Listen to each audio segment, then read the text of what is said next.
Acorn est une entreprise britannique qui a construit des micro-ordinateurs de 1978 jusqu'à 2000. Elle est devenue célèbre dans les années 1980 avec son best-seller, le BBC Micro, qui devint l'un des micro-ordinateurs les plus vendus du Royaume-Uni. Si Acorn n'a pu dépasser les frontières britanniques, c'est à cause du prix. En 1982, un Acorn coûte 5 fois plus cher qu'un Commodore 64, on ne le trouve guère en dehors des collèges et lycées anglais. Dès 1983, Acorn entreprend l'implantation d'un microprocesseur RISC. Le premier processeur baptisé ARM, signifiant alors Acorn RISC Machine, est gravé avec une précision de 2 micromètres, grâce aux technologies d'intégration à très grande échelle.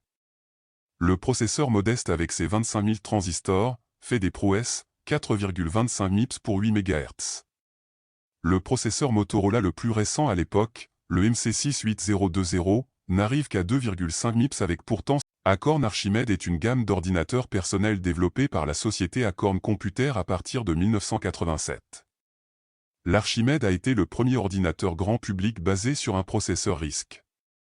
Commercialisé en 1987. Ils utilisent un processeur 32 bits ARM2.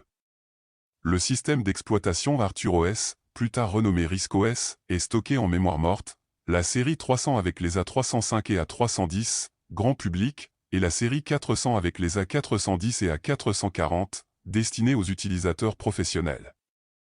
Bien que les choix technologiques aient été les bons, possibilité d'ajouter un port IDE et PC MCIA, disquette compatible PC, port joystick Atari, l'Acorn Archimède peine à se vendre au Royaume-Uni, son prix, équivalent actuel à 2500 €, en fait un produit de niche. Acorn Computer arrête la fabrication des ordinateurs en 1996 après l'échec de son A7000 lancé un an plus tôt. Les processeurs RISC existent toujours, et les RISC-OS également. En 1999, c'est la cessation d'activité.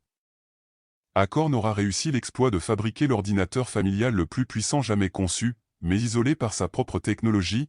Les éditeurs s'en sont éloignés, face à une concurrence féroce avec l'Amiga, il ne fait pas le poids. Aujourd'hui Atari, Commodore et Acorn sont retombés dans l'oubli, pourtant ils ont fait les beaux jours de pas mal d'informaticiens actuels.